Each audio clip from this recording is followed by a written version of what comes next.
Hello and welcome to another video. I know it has been quite a while since I last uploaded. I apologize. I was completing the last semester of college and I got chosen for some voice acting roles that you may hear about in the future. And so I didn't really have much time, but I had some free time today, so I decided to record. So today we are reading another book. It's called Fearsome Creatures of the Lumberwoods with a Few Desert and Mountain Beasts by William T. Cox. And the art in the book is by Coeur Dubois. Now, I've seen a few instances of certain language. This book was originally written in the early 1900s. It says here 1910, so there is certain language that I'm not allowed to say. And so if I pause and try to think of a word to say that doesn't exactly sound correct in the sentence, realize it is because I'm trying to avoid saying these words. This is only 47-ish pages. That's with the introduction and the art, which I will be skipping the intro. And so let us begin, and I hope you like this reading as much as I do. So our first beast, and these all have their scientific names, which I will not pronounce because I don't know how in the world to pronounce this thing. So first one, the hoogag. The hoogag is a huge animal of the Lake States. Its range includes western Wisconsin, northern Minnesota, and a territory extending indefinitely northward in the Canadian wilds toward the Hudson Bay. In size, the hoogag may be compared to the moose, and in form it somewhat resembles that animal.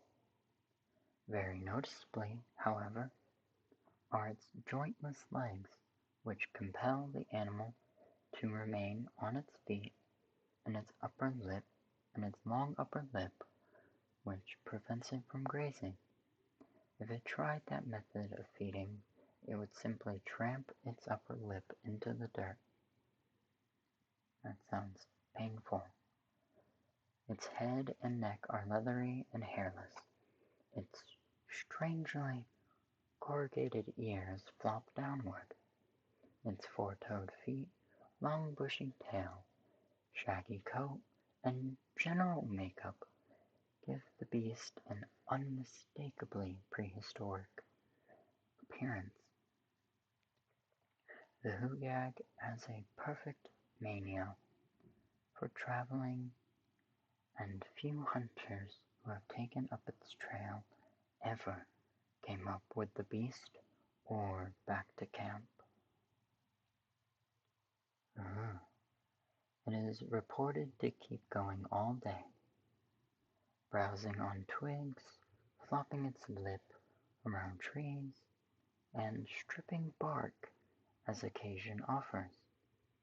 And at night, since it cannot lie down, it leans against a tree, bracing its hind legs and marking time with its front ones. The most successful hoogag hunters have adopted the practice of notching trees so that they are almost ready to fall, and when the hoogag leans up against one, both the tree and the animal come down. In its helpless condition, it is then easily dispatched. The last one killed, so far as known, was on Turtle River in northern Minnesota, where a young one weighing 1,800 pounds, wow, was found stuck in the mud. It was knocked in the head by Mike Flynn of Cass Lake. It's an interesting one, Wisconsin. The next one. This one has a very funny name. We have the Gumbaroo. In the foggy region along the Pacific coast, from Gray's Harbor to Humboldt Bay, there ranges a kind of creature that has caused much annoyance in the Lumberwoods. This is the Gumbaroo, which, luckily, is so rare that only once in a great while is one seen. It is believed to remain in hiding most of the time in the basement of enormous, burned-out cedar trees, from where it sallies forth occasionally on frightful marauding expeditions. During these periods of activity, the beast is always hungry and devours anything it can find that looks like food. A whole horse may be eaten at one sitting, distending the Gumbaroo out of all proportions, but failing to appease its hunger or cause it the slightest discomfort. The specimens seen are reported to have been coal black, but that may have been due to their being smirched with the charred wood. In size, the beast corresponds closely to a black bear, for which it might be mistaken only for the fact that the Gumbaroo is almost hairless. To be sure, it has prominent eyebrows and some long, bristly hairs on its chin, but the body is smooth, tough, and shiny, and bears not even a wrinkle. The animal is a tireless traveler when looking for food, but is not swift in its movements or annoyed in the slightest degree by the presence of enemies. The latter characteristic is easily accounted for by the fact that no other animal within its range has ever found a successful method of attacking a Gumbaroo, or a vulnerable spot in one's anatomy. Whatever strikes, the beast bounds off with the same force. Its elastic hide hurls back with equal ease the charging elk and the wrathy hornet. A rock or peavey thrown at the creature bounds back at whoever threw it, and a bullet shot against its hide is sure to strike the hunter between the eyes. It's a deadly one. It is believed that the scarcity of the Gumbaroos is due to their combustible character and the prevalence of forest fires. The animal burns like celluloid with explosive force, frequently during and after a forest fire in heavy cedar near Coos Bay. Woodmen have insisted that they heard loud reports, quite unlike the sound of fallen trees, and detected the smell of burning rubber in the air. For one called the Gumbaroo, it sure is no joke.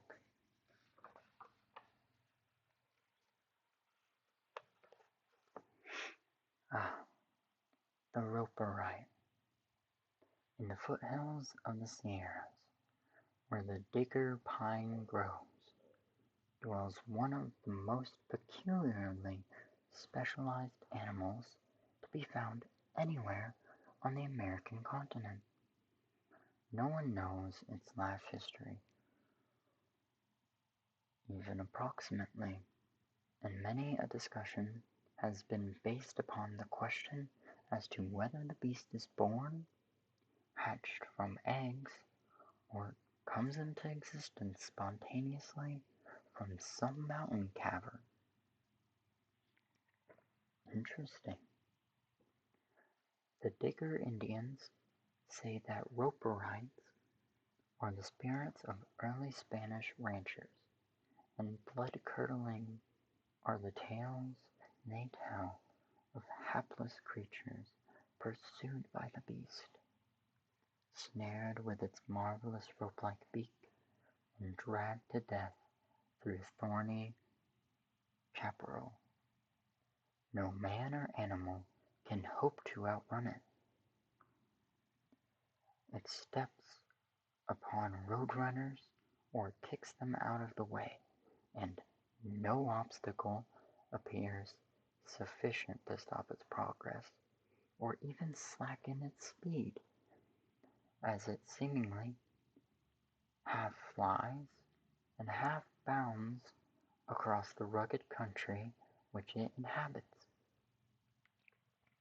Its leathery skin is impervious to thorn, and its flipper legs uninjured by the sharpest rocks. According to A.B. Patterson of Hot Springs, California, who saw the last Roperite authentically reported, the animal has a large set of rattles on its tail, which it vibrates when in pursuit of game, thus producing a whirring sound like that of a giant rattler. The effect of this upon an animal closely pursued may be imagined. Lumbermen operating in the region between Pitt River and the southern end of the Sierras are urgently requested to make every effort to secure a living specimen of the Roperite. What an interesting being.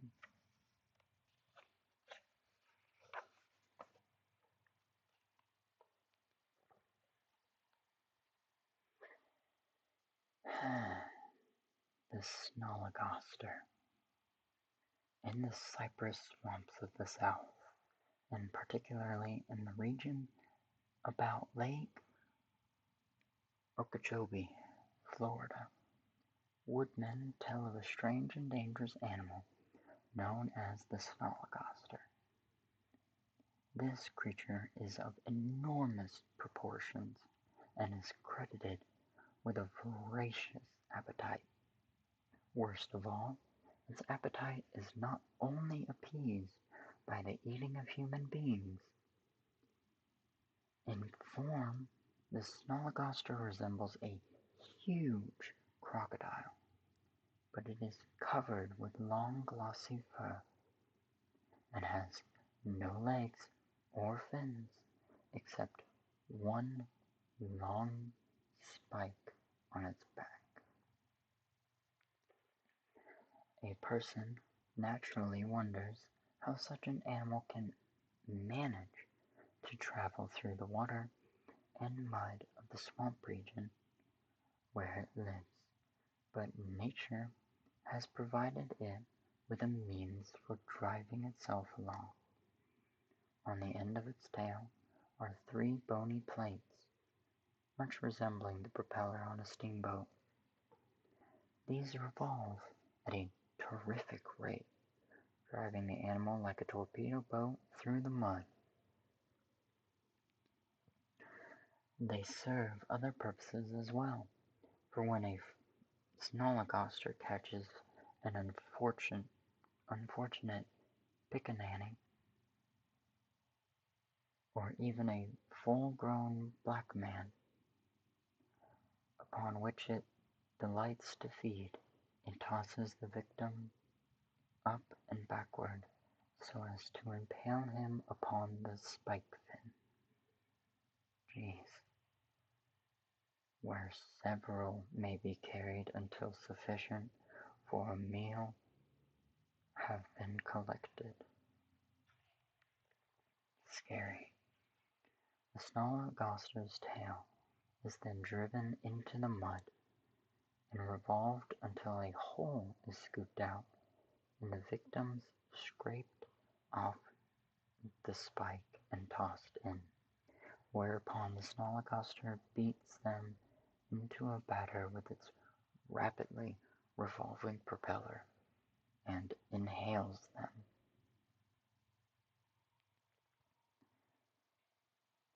Mr. Inman F. Eldridge of Defuniak Springs, Florida, while hunting for an outlaw black man in the swamps, had a most unusual experience. He caught sight of the black man, dead and impaled upon what at first appeared to be a slender cypress knee, but which presently began to move away. It was then seen to be the spike on a snolligoster's back. Eldridge's first impulse was to shoot this strange beast, but upon second thought he concluded that it was doing a good work and was entitled to live on. How rude of him. The very report of such a creature inhabiting the swamps would deter evildoers from venturing into these wild places to avoid the pursuers and escape justice. I feel like that's not what he meant by he was doing him a justice. I feel like he meant something else, but that's what was stated. Poor man.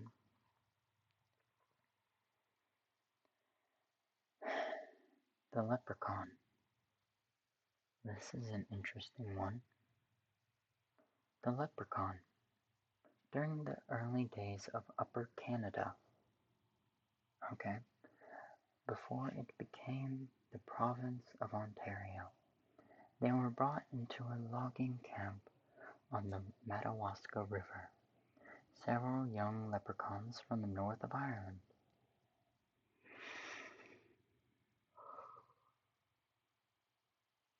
This animal was even then rare, and has since become extinct in its native land.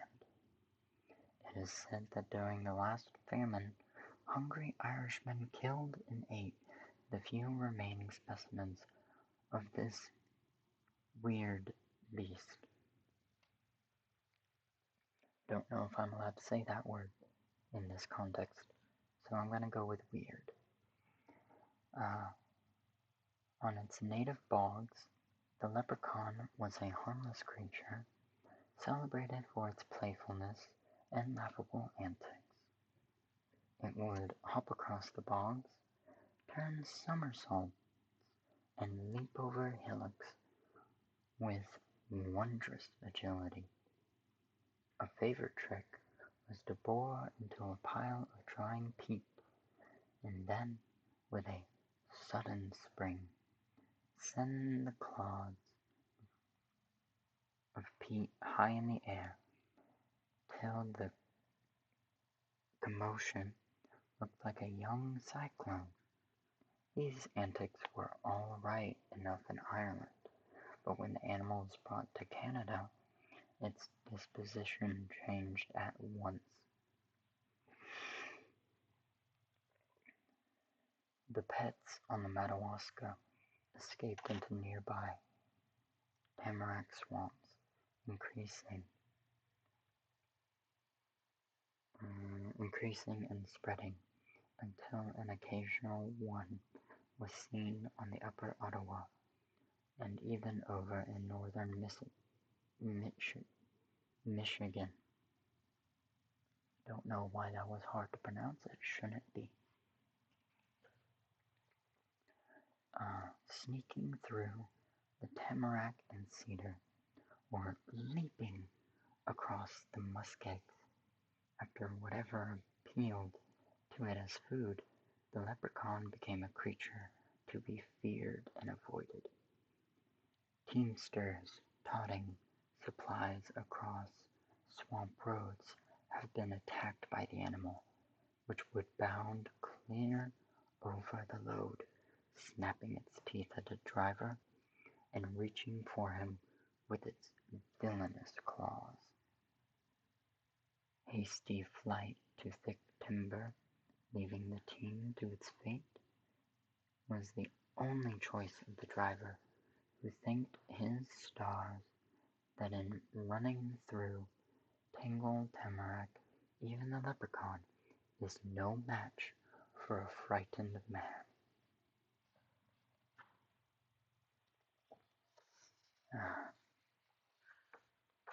Scary being it became.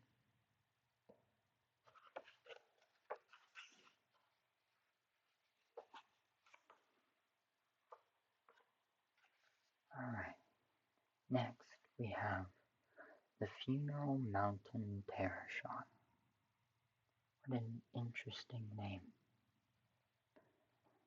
This animal explains the origin of the name of the Funeral Mountain Range, California. Well, that's neat. The creature has a casket-like body, 6 to 8 feet long, with a shell running the whole length of its back. Its forelegs are long and wobbly, causing the terror shot to sway uncertainly from side to side and forward and backward as it travels along.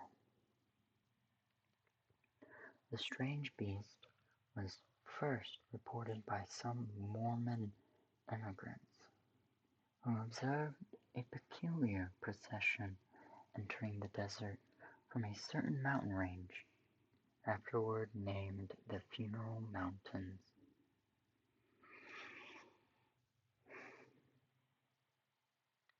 They also witnessed the tragic fate of the creatures. One of the Mormons, aroused by his curiosity, made an investigation, which resulted in finding out about all that is known of the terror shot. It seems that the animal lives in the little meadows and parks in the higher portions of the range, where it gradually increases in numbers until, by a strange impulse, it is seized by a desire to emigrate. They then form long processions and march down into the desert with the evident intention of crossing to other ranges that can be seen in the distance, but none of them ever get across. As they encounter the hot sands, they rapidly distend with the heat, and one after another they blow up with resounding reports, leaving deep, grave-shaped holes in the sand. What a sad little creature. How unfortunate for him. For them, I should say.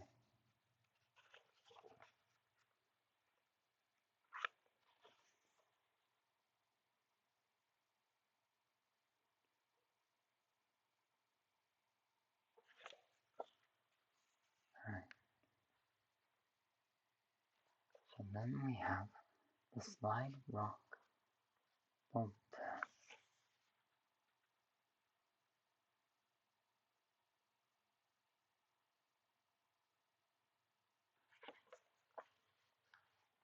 In the mountains of Colorado, where in summer the woods are becoming infested with tourists, much uneasiness has been caused by the presence of the slide rock boulder.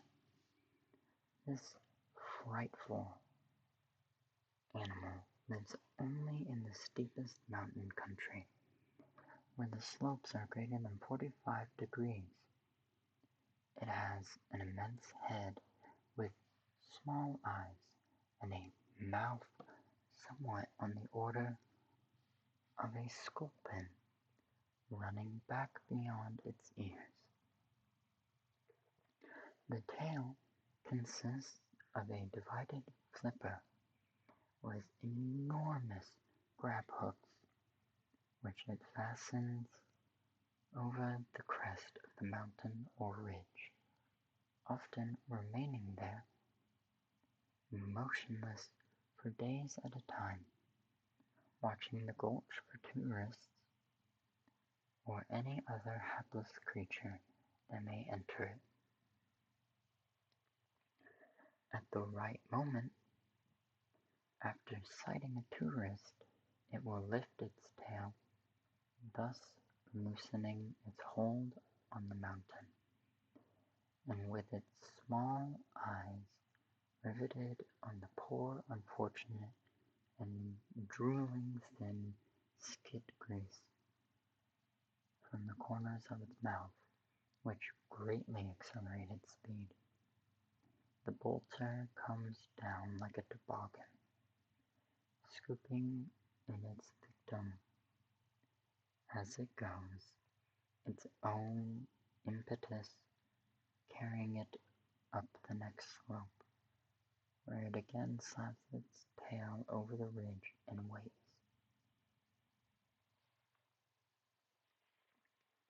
Whole parties of tourists are reported to have been gulped at one swoop by the slide rock bolter, and guides are becoming cautious about taking parties far back into the hills. The animal is a menace, not only to tourists, but to the woods as well. Many a draw through spruce-covered slopes has been laid low, the trees being knocked out by the roots or mowed off as by a scythe, where the bolter has crashed down through from the peaks above. A forest ranger, whose district includes the rough country between Ophir Peaks and the Lizard Head, conceived the bold idea of decoying a slide rock bolter to its own destruction. A dummy tourist was rigged up with plaid Norfolk jacket, knee breeches, and a guidebook to Colorado. It was then filled full of giant powder and fulminate caps and posted in a conspicuous place, where, sure enough, the next day it attracted the attention of a bolter who had been hanging for days on the slope of Lizard Head. The resulting explosion flattened half the buildings in Rico, which were never rebuilt, and the surrounding hills flattened flocks of buzzards the rest of the summer.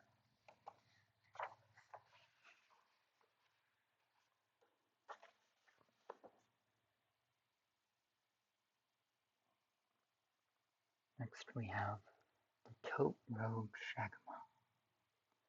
From the Rangeley Lakes to the Allagash and across in New Brunswick, loggers tell of an animal which has puzzled many a man. even those who were not strangers in the woods. Frequently, the report is circulated that the tracks of a bear have been seen near camp, but a little later this is denied, and moose tracks are reported instead. Heated arguments among the men, sometimes resulting in fistfights, are likely to follow. It is rightly considered an insult to a woodsman to accuse him of not being able to distinguish the track of either of these animals. To only a few of the old timber cruisers and rivermen is the explanation of these changing tracks known.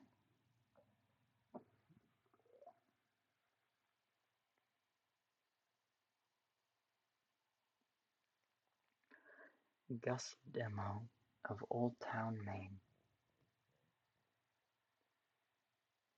who has hunted and trapped and logged in the Maine woods for 40 years, once came upon what he recognized as the tracks of a moose. After following it for about 80 rods, it changed abruptly into unmistakable bear tracks. Another 80 rods, and it changed to moose tracks again. It was soon observed by Mr. Demo that these changes took place precisely every quarter of a mile, and, furthermore, that whatever was making the tracks always followed a tote road or a blazed line through the woods.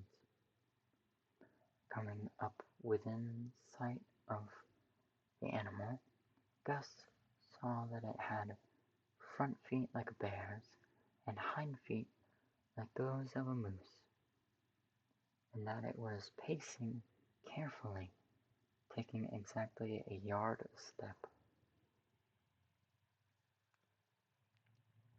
Suddenly it stopped, looked around, and swung as on a pivot, then inverting itself and walking on its front feet only. It resumed its pacing.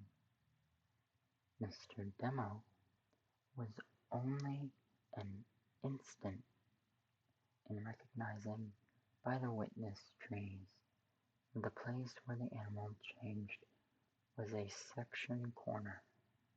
From this fact he reasoned that the shagamal must have been originally a very imitative animal, which, from surveyors, timber cruisers, and trappers, patiently followed lines through the woods, contracted the habit itself. He figures that the shagamal can only count as high as 440, therefore it must invert itself every quarter of a mile.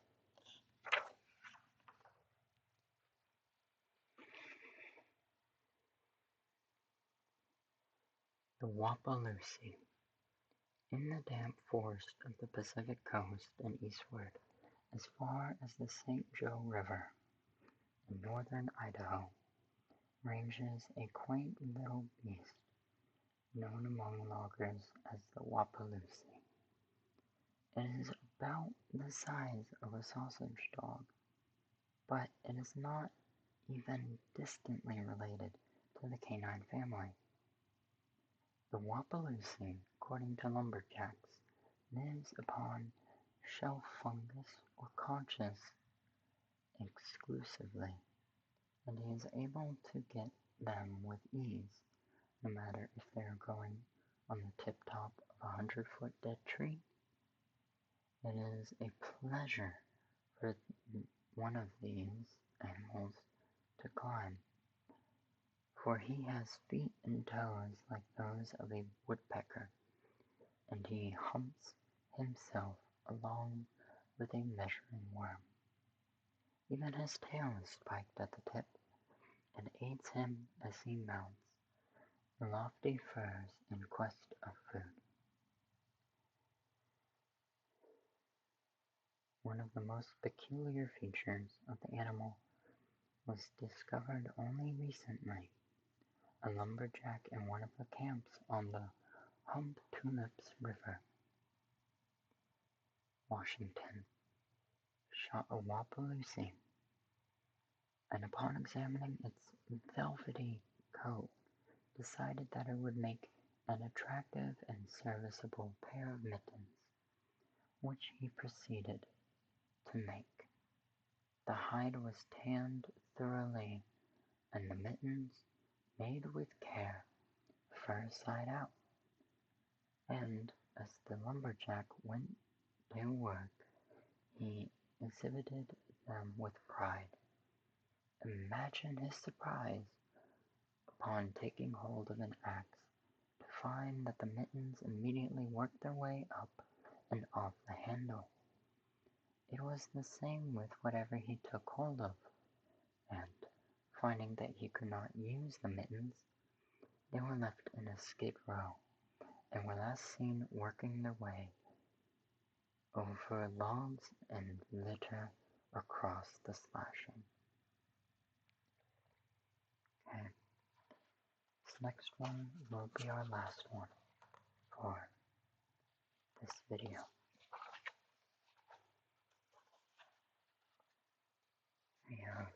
This will be our 10th one. There will be a part 2 with the next 10. There are 20 in total. So, let's get to our last one. The last one is the cactus cat. How many people have heard of the cactus cat? Thousands of people spend their winters in the great Southwest, the land of desert and mountain, of fruitful valleys and flat-topped mesas,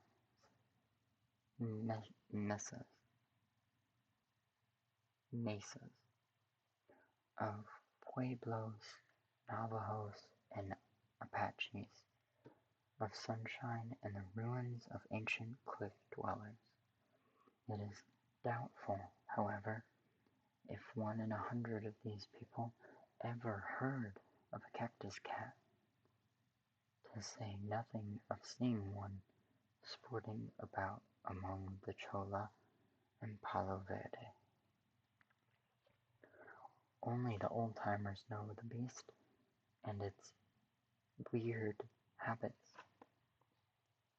The cactus cat, as its name signifies, lives in the Great Cactus Districts and is particularly abundant between Prescott and Tucson. It has been reported also from the valley of the lower Yaqui in Old Mexico and the cholla-covered hills of Yucatan.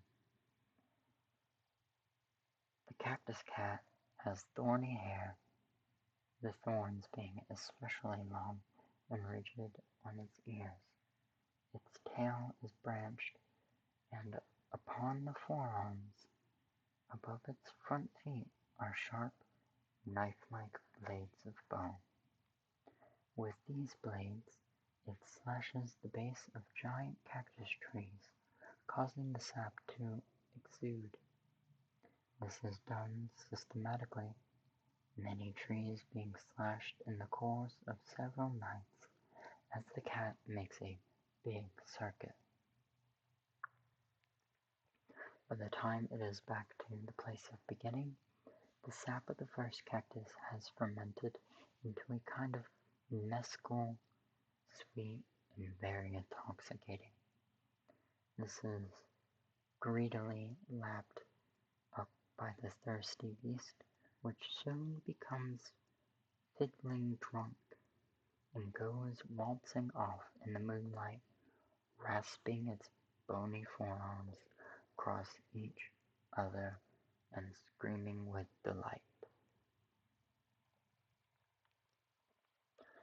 I hope that you liked the reading for today. I will come out with the part 2 soon, if not also today. I promise. Um, and if you guys have, gals, or all the other pals have any other folklore book suggestions,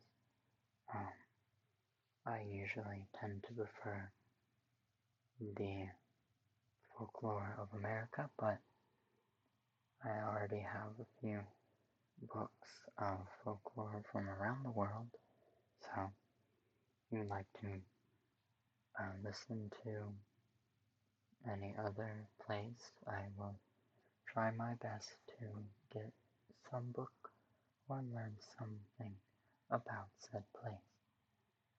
But as for today, that will be our reading, and